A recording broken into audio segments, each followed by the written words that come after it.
Welcome to the Sanctuary Podcast. Angel Deer is a medicine man and offers his work on sacred land through shamanic healing, energy healing, sound healing, breath work, plant medicine, and workshops and events. The Sanctuary is a community for all those who seek healing, transformation, ancient wisdom, and a place to come together to create a new way of living and relating. This is the Sanctuary Podcast, and this is Angel Deer.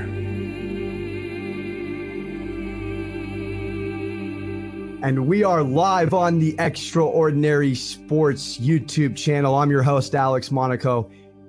We're hanging with a very special guest today. It's not an athlete, but my goodness, his mindset is on point when it comes to how to affect athletes, CEOs, leaders, coaches of all kinds. Guillaume Godereau, a very successful motivational speaker, CEO, business strategist, and a lot more. Thank you so much, Guillaume, for joining us. How you doing in New York today? I'm doing great, Alex. Well, thanks to you for inviting me on your show. It's a real pleasure to come and share some tips with you. Absolutely. So I want to start with awaken leadership, because that's one of your main areas you work with CEOs and leaders with. And one of the things that stuck out to me that you particularly, when it comes to awaken leadership, it has to do with managing your heart center. So I wanted to start off with kind of the difference between leading from your mind versus leading from your heart. Yeah, I mean, if you look at the world today, and most corporations, and in fact, most of the world organizations are mainly led from the mind. And then, if there is some space left, at some point, we incorporate some hard values a little bit.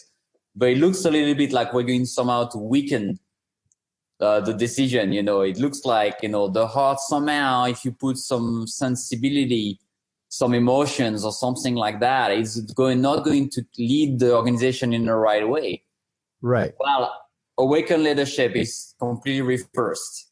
We're starting to connect first with ourselves, with our truth, with exactly who we are, with what we want, with what drives us, with what deeply, deeply in our body keeps us awake at night, makes us want to be alive. That thing since we're 5 years old and we say we have to do it before we die, the place we have to go, the things we have to create, the books we have to write. So we connect to that place.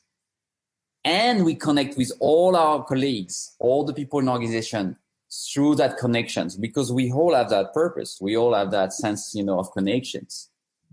And we create an organization which is driven and managed from there. And then, yes, we use the brain, we use the head to take direction, to take decision. Like I say, use your brain to cross the streets. It's pretty useful. If not, you're going to be crushed by a car. Right. Don't use your heart to feel, do I like the car or not, if I'm going to cross or not. But so it's a completely reverse way of looking at organizations and personal developments. And why we're doing that, ultimately, it's really to foster happiness in the definition of success in corporation and at an individual level. And, we can talk more about it later, but it's really where everything comes from. Well, you mentioned happiness, and I saw one of your speeches, and I found this very, very interesting. I connected with you in that regard, because you said from the time you're very little, you were always seeking happiness. I've been the same way, and you've had massive success, whether it be as a violinist, as a CEO, as you're a beekeeper making your own honey. I mean, it's incredible. You're a man of many trades, but I guess when it comes to happiness and leadership and maybe a little bit of self-actualization, how important to you is purpose and meaning when it comes to leading from the heart with awakened leadership? Well, I think it's essential, and I just want to, give you a personal story. Please. Until, only a few years ago, in fact, 4 or 5 years ago, my definition of success and happiness was not fully connected to life purpose, to my own purpose. Because, I did like everybody. I went to the big schools. I climbed the corporate careers, or I built my own business, and I had my own success. I don't think it was a tremendous success, but, I did okay. But from the eyes of society, from the others, obviously when you do all those things, people say, well, if you achieve that, you should kind of start feeling that happiness, that fulfillment. It's more even fulfillment than happiness. And that was not coming really. Like the more I was climbing, and, I was a CEO for a big company 10 years ago already. And I didn't really feel fully that sense of achievements. And it was not that the money was not there. It was not that the social status was not there. There was something missing. But I could not find out what it was because I followed all the rules. So I used to say, in the speech I give, very often I talk about how broken my compass was. So I have this compass that I'm following that we all receive, we follow it. And then we get somewhere and we're in the wrong place. And we're like, it's not exactly what I thought it would be. Right. And we look at the compass and we're right at the right place. And we're banging on it. I was like, oh, and we turn around the compass and there's a crack under and this compass is broken. And where it's broken is just that we haven't included in the definition our own life purpose, our own calling, which can be, sometimes so buried by our education, by what our parents told us, by our education system told us, by what we see on TV, friends. I mean, sometimes there's so many layers on top of it that we can hear it. It doesn't mean it's not there. There's a suffering in most individuals because they are not connected to it. Everybody has that calling. So everybody somehow hears that voice, cannot recognize it, but there's that kind of tension, I'm not in the right place. And very often people that contact me to do some coaching works are because they feel that tension. They have that success, some part of it, but they're like, I don't understand. I'm 50 years old or even I'm 30, I built 2 startups, but I'm not happy. And I feel like going to do a third one and it's not going to answer really to my happiness, right. And it's just because they haven't done a proper work on life purpose very often. Now, would you consider calling different than purpose? Because let's take an athlete, for example. Let's take a 6'10" human who obviously everyone would look at and say basketball from, hour one. But I've seen over the years some athletes retire early. Even the millions of dollars doesn't appeal to them. So would you consider purpose and a calling different? No, I mean, to me, it's the same. I mean, you're called into your purpose. I guess that's what that there's a calling, that's that sound in the background that voice that you can't really hear. And you're pulled into it or pushed towards it, either, and you will resist it sometime and sometime all your life. Some people, resist until the end to kind of step into it. And yes, obviously you have skills, if you are extremely skilled, in certain sports, for example, or you're super tall, if you're that size, someone of my size, even if I feel I had a calling to be a basketball player, probably would have never been a professional player. That's for sure. Hey, my 5'8" father, I had to accept that a long time ago as well. So I'm right there with you, genes wise. Yeah, but I could have gone into basketball and maybe be a great, on a support of teams or coachings or in healing the players.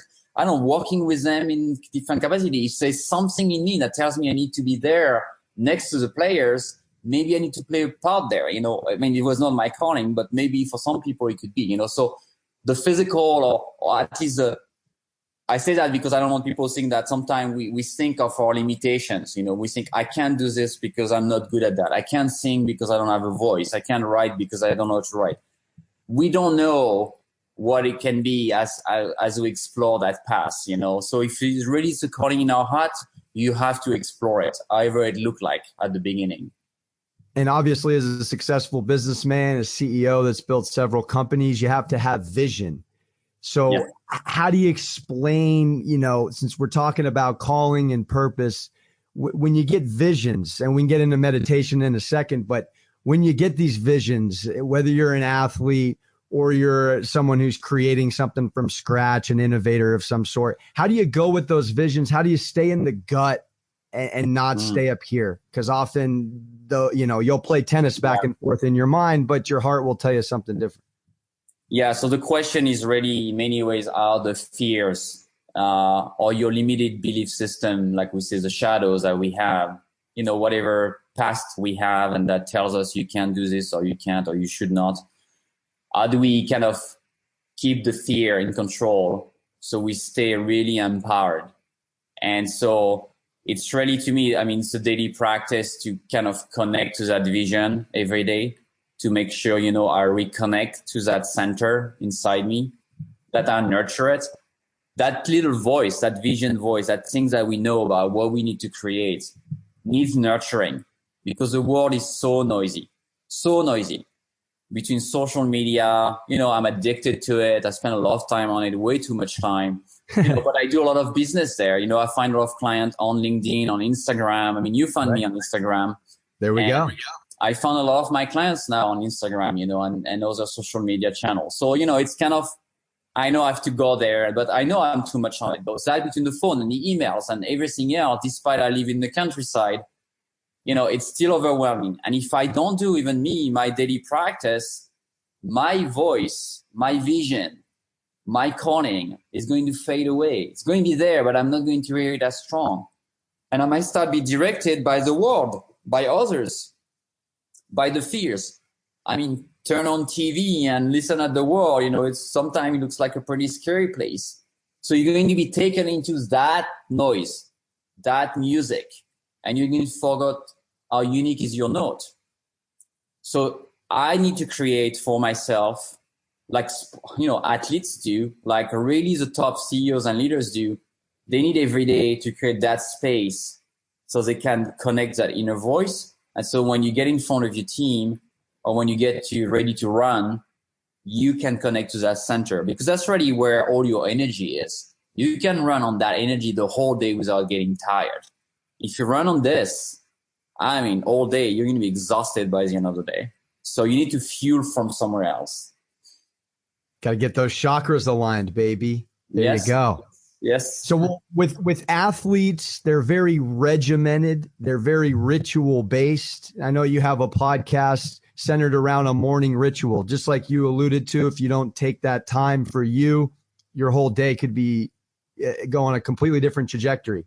So how important would you say, whether you be an athlete, a CEO, any kind of leader, a morning ritual is, or something you can always go back to get centered and grounded in times of chaos? To me, it's almost the same as like taking a shower every day or not. It's like, is there a day you say, well, today I don't think I need to wash, or I don't think I need to be clean, So we somehow are okay to assume, okay, I take a shower every day, I clean every day. So for the outside, we do something, but for the inside, our body, we kind of think it's okay to only do that once a week, to clean the inside and to kind of take that inner shower once a week. And then we wonder why it's smelly inside because we haven't do some home cleaning inside for a while, and that's really what happened. So it's as essential really as a daily shower, as a daily cleaning of your house, as a daily making of your bed. To me, it's that daily practice that my mind, my heart, my energy is priority number one, because it's what I'm going to use during the day. It's where I'm talking to you from right now. Before we did that interview here, you called me 20 minutes ago, but right before now, 10 minutes ago, I did a little meditation. I centered myself. I went into my breath. I didn't say, okay, what should I talk about? No. I went into my center. So I would be more present. Great minds think alike. I did the exact same thing. That's Yes, phenomenal. I get present, I trust that I'm going to be able to talk from that place. If I get into my mind and say, oh, what should I say? What should I not say? How do I talk? Then you get into fear mode. Once you get into your center, you're into your power. Then there's no stress. There's no worries about, what to say or not say. So that daily practice, clearly, if there is a day that I don't do it, my day looks completely different. So I always make the people I work with experience with it. I have people that have never done that in their whole life, and they start to practice. They are, 30, 35, 40, 45 years old. And after 5 days or a week, they call me and say, Guillaume, this is changing my life. This is how powerful 5 minutes. We're talking about 5 or 10 minutes. 5 minutes a day is for your 18 hours of being awake most of the time. I say, can you spend 10 minutes, 15 minutes out of 18 hours being awake for yourself? And some people say, I don't have time. Well, I think if you have a life where you don't have time to take 15 minutes from yourself out of 18 hours, you're living a very, very wrong life. There's something very wrong in your life. Well, they say in meditation, families, busy jobs you have. There's something very wrong to look at. Yeah. Well, they say if you don't have 15 minutes, you need an hour in meditation. Yeah, exactly. Well, so I'm huge, and I'm not missed a day in meditation since April 14th, 2014. So I'm about over 850 days in ish, and I can't not do it. It's a part of my daily practice. One of the books I listen to constantly on audio is called The Power of Now by Eckhart Tolle. Yeah, beautiful teacher. Fascinated with it's so in depth. The written word, I have to listen to it audio because it's so riveting. But my question to you is, and he's a funny guy to listen to also. Yeah, a lot of people can't stick it out with the audio, but it's all right. I love him. I think he's great. Yeah. But so he makes a point that we often are either ruminating on the past or we're projecting into the future, and it robs us of the present. As a speaker, as an athlete, you don't really have the luxury at times to dwell in the past or project in the future. If you do, you'll cost your team, you'll cost the effectiveness of your speech, etc. So how do you go about for yourself and with your clients really stressing living in the present moment? I think, a lot of the coaching, and it's a lot about how I coach people, it's really about empowering them. I'm not teaching them new tools or things, I really want to discover by themselves that power that they have. I don't want to rob them from their power and say, hey, you know what, Guillaume has a tool or has a power that you don't have. No, I say, there's a power inside you that you've forgotten about, and let me show you the way to it. That's it. But I don't have special powers. You can do everything you want in the world. In fact, you could do things that you can't even imagine right now, but it's right there waiting for you inside you. So really what we're trying to do with people is just trying to bring those tools and make them experiment them. Once people experiment and see the difference and see what it means, because I can talk to them about what it means to be present and the theory of it. And it's very interesting. There's a lot of reason why when we're present, we have way more energy. We can, go through the whole day without being tired. So we can go, talk for hours about that right now. But it's much more efficient for someone to say, do you want to experience it? Do you want to do a little experience? Practice that tomorrow and tell me how your day went. Call me at the end of the day. I want you to do that in the morning. I want you to do that maybe during the day and in the afternoon. And then call me in the evening and tell me what you felt. Not when you did it only, but during the day after. And then people say, wow, this is what I experienced. And everybody experienced it because we all built the same way. However broken we have evolved, we all have this foundation right there. However, how much, let's say, we're suffering in silence, we all have that capacity to be back to a state of fulfillment and happiness. And that's what drives me, is to see people that somehow don't think it's possible sometime anymore, because they've been suffering for so long. They feel so far away from that state. They kind of give up on themselves. And it's giving them a little tools like that. They can reconnect to it and immediately, be back into contact with that power. Fascinating response. So you've obviously seen many different variations of suffering. You've lived in a first world country. You've gone and visited a third world country. You've studied with Mother Teresa in Calcutta with dying people. You've walked with monks. With all of those collective experiences, do you have to deal with people on a case-by-case basis for what they deem as their suffering or their problems when you've been exposed to so much? Because first world problems, you've heard that quote, aren't third world problems and third world, So I guess what I'm getting at is, how do you have the patience with each individual person in getting them to understand, I guess, the Buddhist way of dealing with suffering and getting through it and working with it and essentially, working towards self-actualizing and getting in that moment of joy and inspiration? Yeah. I mean, it's a fair question, but it's true that suffering is, it's a relative concept. What's makes you suffer for you might not be a problem for your neighbor, and you're on a certain level of frequency.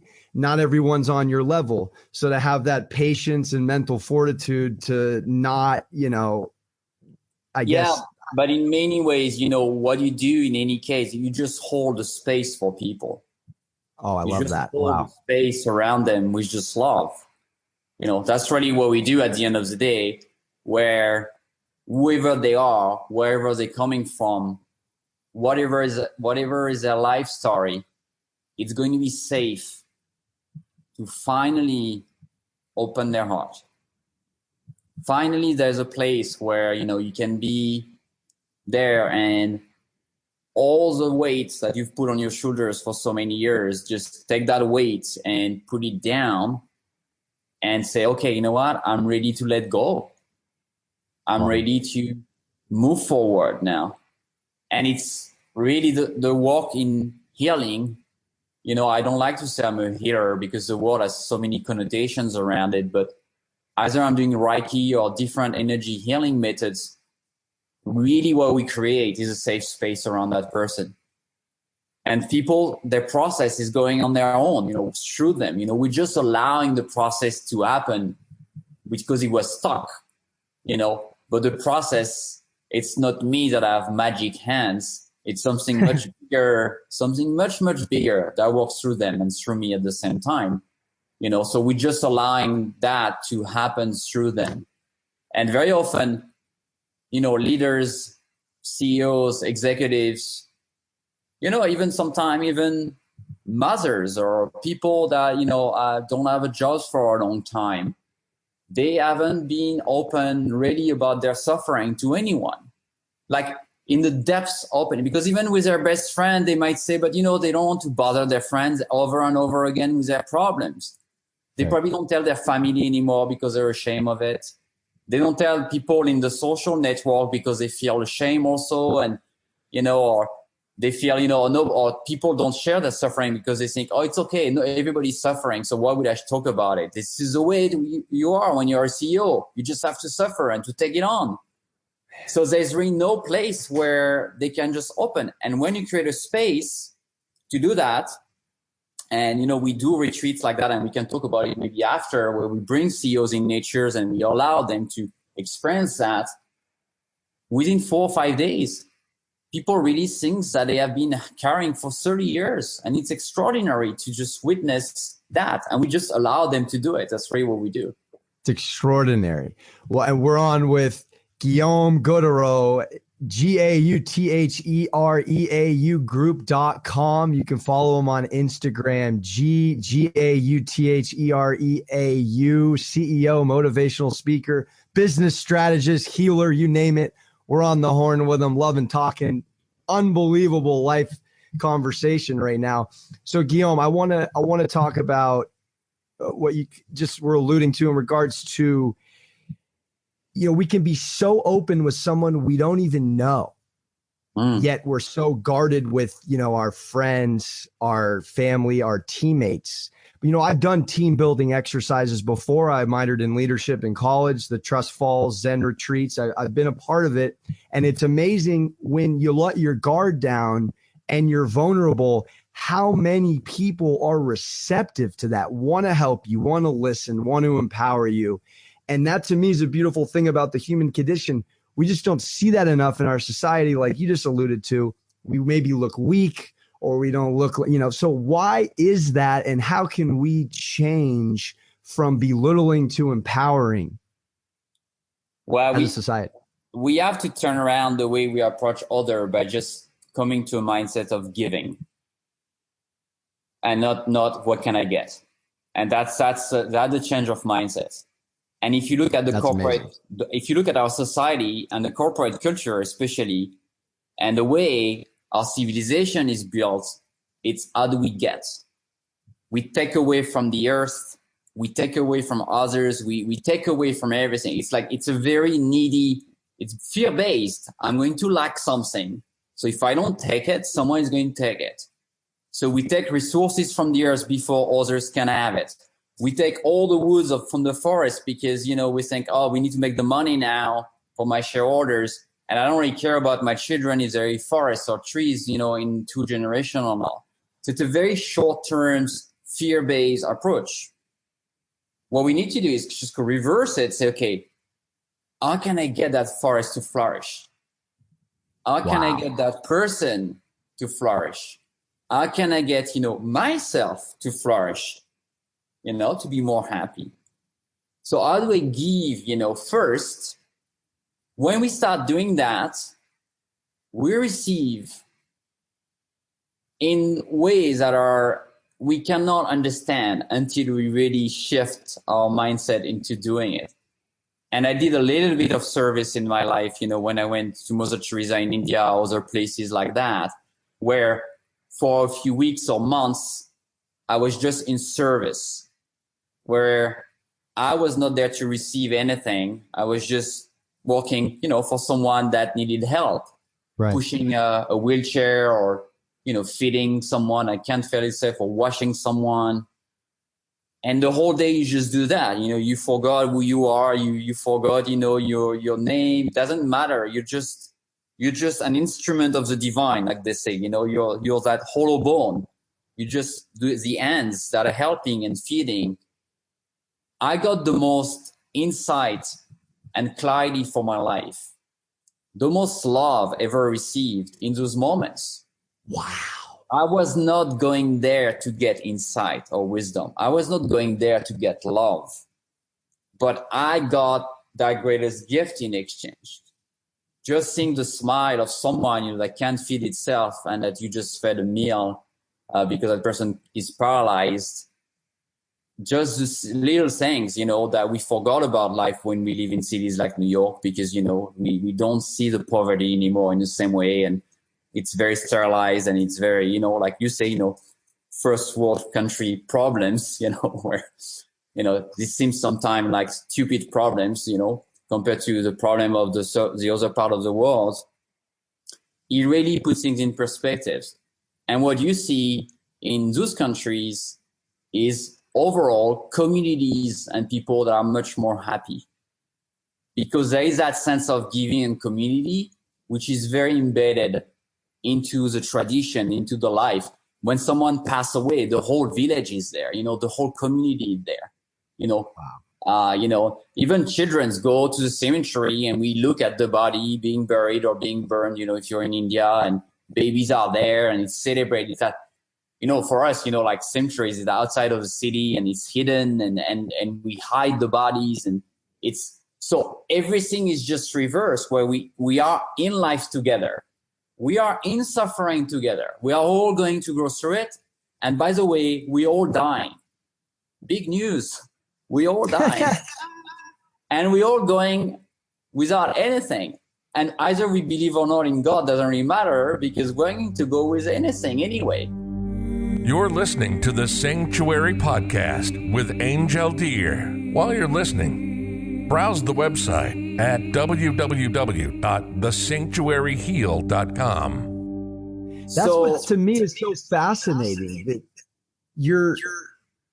we're in America, we're obsessed with materialism, and you spend your whole life acquiring these things to, I don't know, maybe impress people you don't know or give yourself some sort of internal worth. Yet every single time in life, when you set the intention to give or just be present or show up and help, you get so much more than anything you would get on the surface.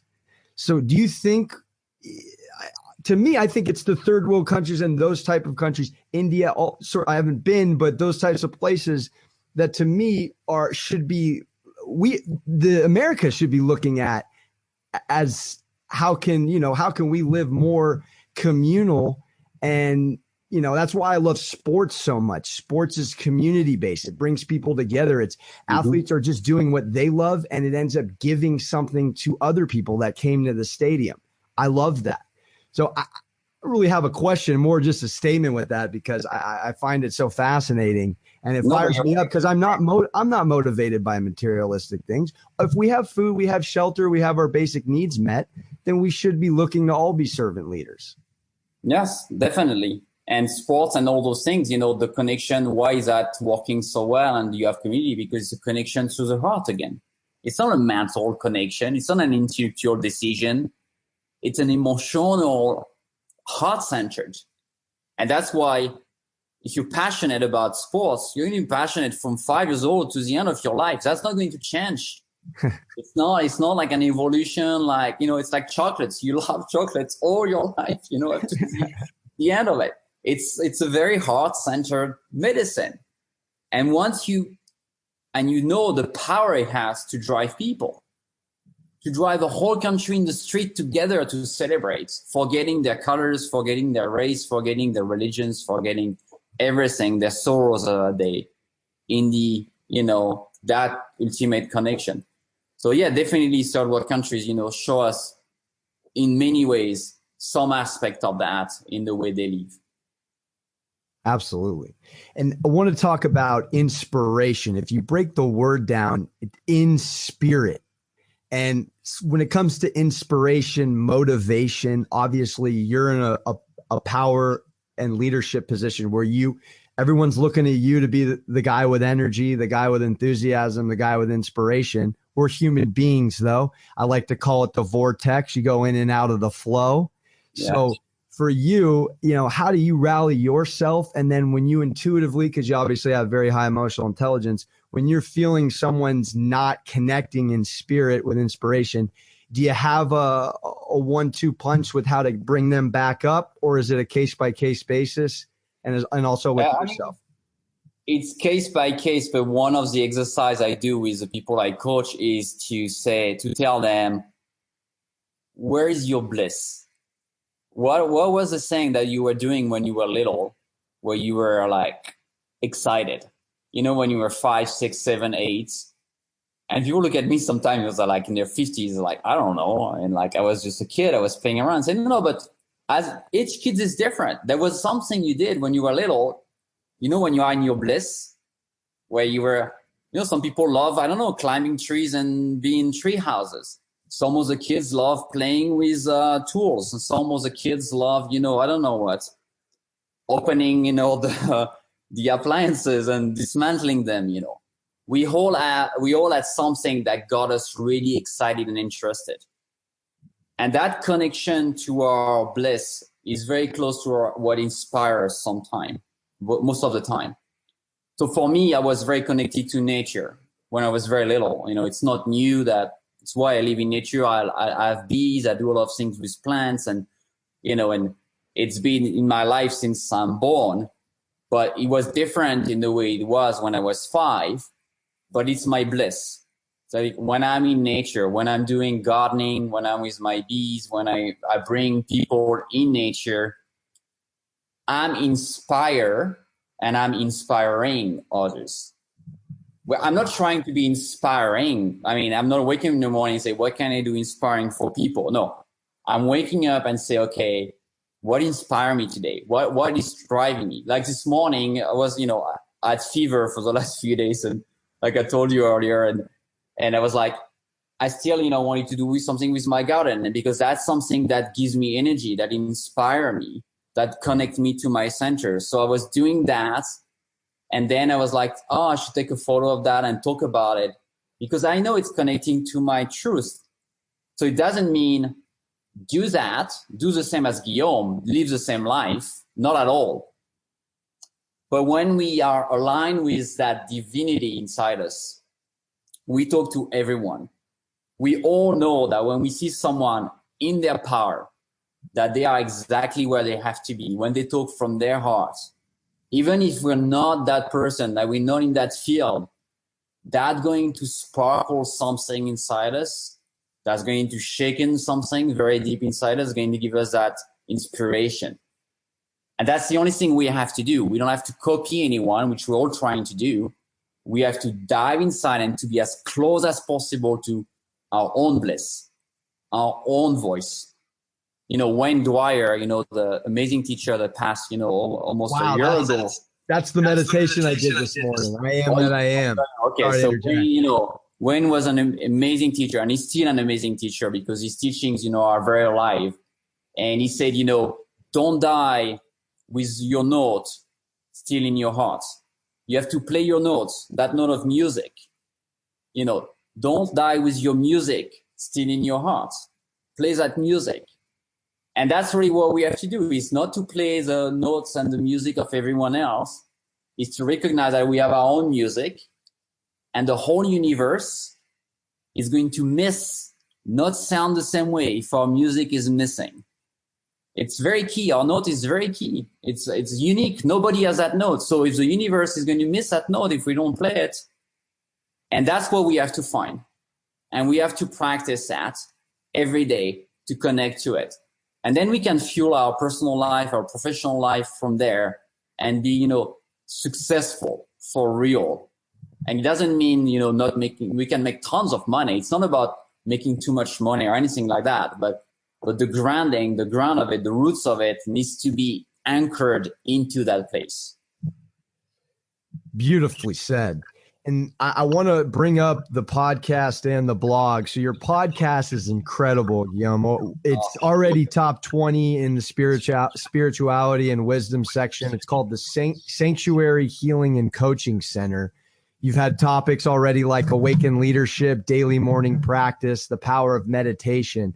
So I do want to touch on meditation for a second because I'm fascinated by it. I'm actually blown away at how many athletes are so great at their craft and how little they actually exercise the mindset. They're banking on their physical skills. So, such as in life, they say in football and soccer and baseball and golf, it's more mental than physical. And, we're human beings in a physical world watching a physical game, and you hear a statement like that. And I don't think people really take that statement and marinate with it.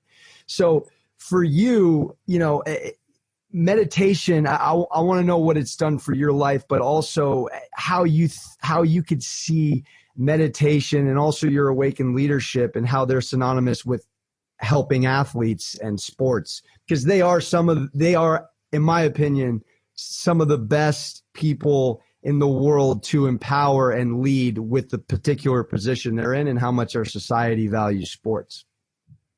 Well, I think the biggest issue in the world today is to find clarity, to find our own clarity, because it's such a noisy world. So it's to find silence in a noisy place. And there's no other practices than meditation that can bring that. And the consequence when we don't do that is fear, anxiety. People, suffer from a lot of anxiety. A lack of control on their life. They feel, like a lot is going on, and they're kind of in a whirlpool of thoughts and stuff going on around them. Lack of center, they don't really know what they are about. All of that can be resolved by a free medicine that has no contraindications. That is available to you at any time. You always carry it with you. And it's meditation. It's pretty much, using your breath and going in and creating that silence. And I do know that I used to have a lot of anxiety. I wish, very often I think, I wish I did those interviews and those recordings 10 years ago, because I was a very different person. I was suffering from a lot of anxiety, and anything that happened in my life would just throw me off for months, 6 months, sometime a year, so like things would just like trouble my head for so long. So meditation also, I think people think a lot like, oh, it's not thinking. It's stopping to think. It's not really that. It's just not to be mastered and controlled by your thoughts. Your thoughts are still going to go on, but you keep your center in it. So it's like there's a storm on the water in the ocean, but your boat doesn't move. You're like this central boat that doesn't move anymore. The life is still going to happen. You're still going to feel, you're still going to be sad. You're still going to be joyful, but you're not going to be stuck in it forever.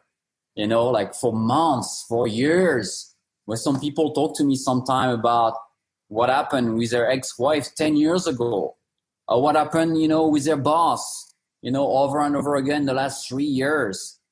And meditation allowed to really clear all that junk. To me, it's like the daily shower. It's like going in, taking a hose, taking some soap and washing the inside, do a cleaning, and then going for a day. So we come cleaner.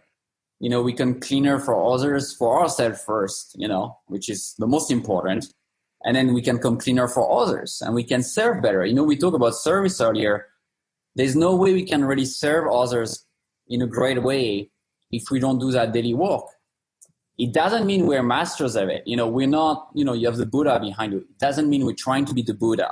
None of us is perfect. We're all humans, but it does mean that we are accountable for our own work. We say, you know what? I'm taking responsibility. I'm doing my own practice. I'm doing my own work. I'm not pretending perfection, but I'm trying every day to be a bit better than yesterday. That's all we're trying to do. To be better today than yesterday. That's it. There's no goals of perfections or, becoming a monk, a Zen, a monk, or the teacher you mentioned. We don't want to be that. Some people might want to, and it's great, but it's more to be able to function as a human being in a better way, have control over our bad habits, eating habits, drinking habits, drugs. Whatever habits are, that are not serving us. How do we take control of all that stuff? Our anger. Very often I work with leaders and CEOs, and they define themselves as great leaders because they have, hundreds or even thousands of employees. But I say, are you already a good leader if you're manage 2,000 people, but you can't manage the one person that you're looking in the mirror in the morning? If you can't manage that one person, its own anxiety, how do you want to really truly manage 2,000 people? How really authentic is it to talk about good communication between teams when your own inner voice is so loud and angry, or anxious, or fearful, or upset, whatever is going on? Meditation it's not a miracle solution, but it does miracle if you do practice it. And it's added with coachings and all the things. I really believe you cannot go without it. It's just not possible, especially in the world of today. Again, very well said. So I'm reading a book, a guy named George Mumford, who was hired by Phil Jackson, the NBA coach who coached Michael Jordan and the Bulls, and then also the Los Angeles Lakers, the Kobe and Shaq team. So he won 11 championships as a coach, and he is big, enormous. He's called the Zen master in the world of sports. I don't know how well you know him, but he's known for his meditation. He had his players practice in the dark, actually, and he has them meditate before every game and every practice. Wow. Now, in the book, this is what I want to ask you about specifically, though, is I'm a novice in this world of meditating, but I find it fascinating. Come on, you've been doing what? How many hours you've done? Like, you're a great meditator. You've done for a long time. Yeah, for a 90s baby, I think I'm ahead of the curve, but that's, hey, comparison kills joy. We're not comparing. Yeah, and there's no diplomas at the end. There's no goal, like we said. So, but the big general consensus that this coach taught Michael Jordan and Kobe Bryant was the space between the inhale and the exhale. Mm-hmm. That there's that breath between the breath. And I wanted to talk to you about that because I'm sure in all your practices around the world, you know a lot more than I do about the space between. But can you touch on that? And does it make sense why this guy was teaching that in athletics specifically? Yeah. So it's I probably studied that for hours and hours and hours with my teacher, just that specific space. So there's a lot there. And it's in very, very ancient scriptures that are probably 6,000 or 7,000 years old. There is those meditation techniques from those sages that have been studied human beings for thousands of years and different type of meditation. And I came around with different type of meditations. And one of them is that meditation on that space. So some people meditate with a mantra, like transcendental meditation. TM is using a mantra. Some people just use the breaths. Some people use a point of focus with their eyes so they can look at a candle, for example. Some people can use also focusing on the sound of the breath, not just looking at the breath, but the sound that it makes. But the space between the inhale and the exhale, so it's a very metaphysical, spiritual practice. The best way to really describe it is to experience it. And I always have my students, when I teach meditations, and I always teach people 3 or 4 different methods because we all are different, and I have my own favorites, and it might be very different for you, and I don't think there's a right or wrong. I think mantra meditation is interesting, but I think mantra is kind of limiting because you're still engaging your mind as you're saying a mantra. So it's a good launch pad, but I would not recommend people to do mantra meditation all the time because I think you want to get to a silent place at some point. So either breath or, or between the breath meditation type. And when you start, so you start by a breath meditation and observing your breath and, doing your meditation. And then you start looking at that space because between your inhale and your exhale, there's a pause. You don't go immediately like that. There's like an inhale and then there's that pause and then there's an exhale. In that pause, you're in non-dual mode. You're neither inspiring, neither expiring outside. You're neither doing anything. Your body is kind of that in-between modes. And what you are is just awareness.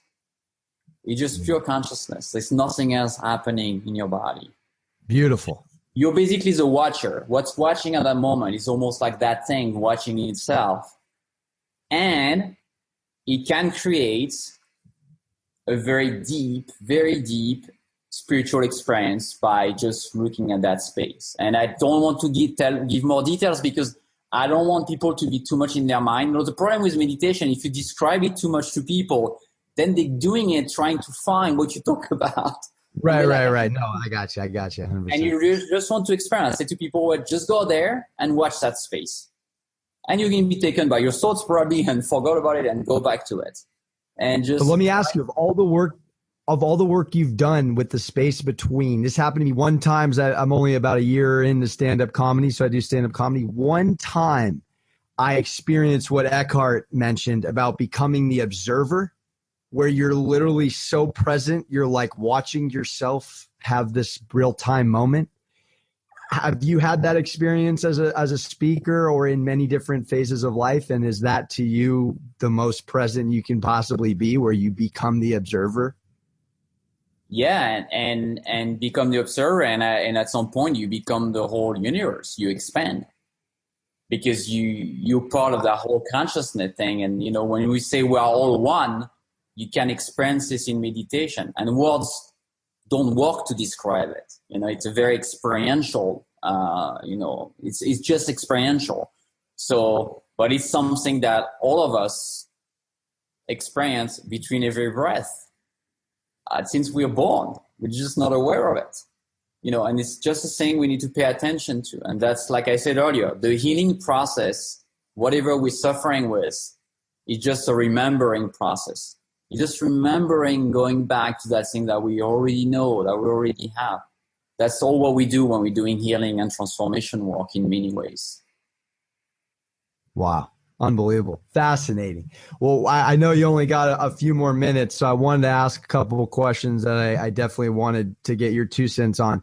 Being someone who's a leader and has empowered and affected tens of thousands of lives, you look at athletes, they're in a particular position of leadership and power in today's society. Not to put you on the spot, and you don't have to give me anything specific, but if you were to, be in front of a group of athletes and you could tell them how they could have the most impact in the world, what would you tell them?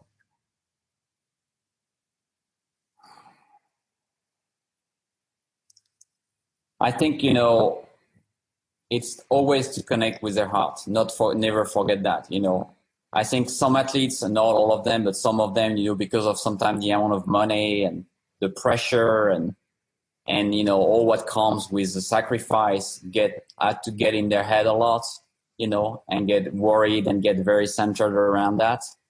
But to remember the calling, to remember why in the first place, 20 years ago when they were little, they wanted to do that and connect to that place. Because if they connect that place when they play, when they talk in an interview, when they talk to younger people, and they talk to them from that place, they are going to guide people in the right way. They are going to use the right words. They are not going to misguide people. They're not going to, guide them for the wrong reason there. And they would be truly inspiring then, not just keeping people sleeping, but connecting to the deeper, layers of people. And I think for them to always remember that as they walk in front of a camera, as they walk into a field. Because, we have responsibilities. Like when I give a talk, I have to remember that I have a responsibility and be careful what I'm going to use, because you never know the words you're using and you're saying, how they can impact someone. So you have to be always try to be as mindful as possible. It's coming from the most authentic place possible. No, it's never perfect. It's never always possible, but trying always to connect from that place. That is amazing. Unbelievable. Thank you so much for that. And I know that was straight from here, baby. Straight from here, because that question was not prepared. Sure. Now, when you, I guess I want to ask, how does it feel when you walk away from a speech and you impact the life of another human being? And is that to you, because you've said it numerous times, it's not the money and it's not the materialistic stuff that gets you going and keeps you motivated.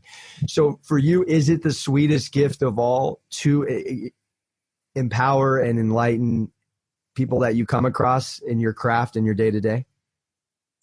The sweetest gift, sometimes it's not even a speech or something. Sometimes it's someone that sent you an email. Most of the speech you don't get paid, or, your social media and all of that, you get paid for that. And you go over advice for there for free, and that's fine, And sometimes you got someone say, hey, I've been following your blog for 5 years, or I've been following your Instagram for 5 years. And you've been a true mentor for me and teachers. And you never talk to that person. That person lives on the other side of the world. You don't know them, And she said, I was going through a lot at the time in my life, and it really helped me to go through something and inspired me. And this is where I am today. And I receive emails like that sometimes. Incredible. And that's what keeps me motivated. It's not the big speeches. It's not the Facebook likes or the Instagram comments. It's really, every time, I don't know, twice a month, 3 times a month, getting an email from a random person that just emailed, say thank you.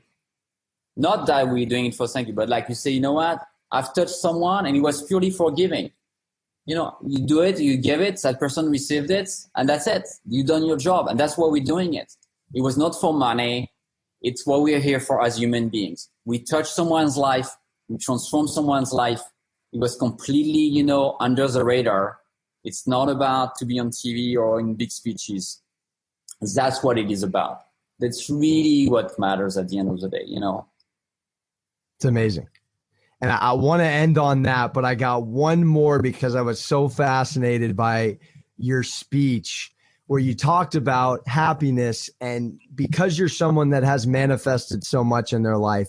And I mean, I don't know you obviously personally, so I don't want to say you're a self-actualizer, but there's very few % of people that do self-actualize. You sound like you are certainly one, or well on your way. So my question that I want people to hear is, when you get to the top of a mountain that you've wanted to climb, or a goal that you've wanted to achieve for a long time, and you get it, and maybe it's not what it seems, or maybe not that the juice wasn't worth the squeeze, just it wasn't what it was in your head, but you did it. And it was something you want to do for a long time. Because I know there's a lot of people out there that have goals for years. They get it and it's not what they want. And then it comes back down to the happiness thing and sense of self and purpose and calling. So what would you say to those people that are still climbing to make sure that they're still climbing for the right reasons, and ultimately that they'll have a sense of fulfillment when they get there, whether it is what they visualized or whether it isn't? Yeah, I think, most people, when they have a suffering, they kind of know it. Even if they self-medicate in some ways by a big social life or alcohol or whatever, they find ways to not feel the pain. But when we know we're not aligned fully, when we know something are missing, even if we're on a big goal or building a big company, we know there's an inner voice we need to take care of. And so I say, well, can we dedicate a little bit of time every day or every week to start nurturing a little bit that voice? Continue what you're doing. Don't change your life. Don't go, to India. Don't tell anyone to change their lives. That's not the point. But can we start cultivating that and start putting some milestones, some foundations, so we can prepare that things too, because that's the important one. Don't modify life. Don't, you have your wife, your kids, they go to school. We're not changing anything. But can we make sure that in the next 5 years, we don't end up where we have ended up 5 years ago? So we start building some different foundations. And most people, I think when they start to come to see a coach or someone doing transformation work, they are ready to start hearing, okay, you know what? I'm ready to take care of that, That's how we start. We start very gently, putting things in place. And miracles happen. Wow. There it is, folks. Unbelievable conversation. Riveting, Guillaume. Thank you so much. Thank you so much for your time. It was wonderful. Oh my gosh. Likewise. The value and wisdom you've provided me alone is just gratitude through the computer for eons. Thank you so much. And folks listening, it's Guillaume Goodreau. Please check out his website, GAUTHEREAU group.com. That's GoodreauGroup.com, and his IG, G Goodreau as well. Guillaume, thank you so much. For a guy who had a fever, wouldn't have even known, my friend. Wouldn't have even known. Thank you. Yeah, you got me good energy talking about those things. Likewise. Thank you so much for the time. Namaste. So I'll see you on the West Coast soon, okay? Absolutely. Have a great rest of your day. Bye. All right. Until next time. You've been listening to the Sanctuary Podcast. Thank you so much for listening. Remember, we're a source of talks about spirituality, personal transformation, energy healing, shamanism, and earth-based practices. For more, visit thesanctuaryheal.com. On the website, you can find out about our events, our retreats, healing offering, our spiritual blog, and you can also register for the newsletter. Again, visit thesanctuaryheal.com. Till next time, this is the Sanctuary Podcast, and Angel Deere signing off.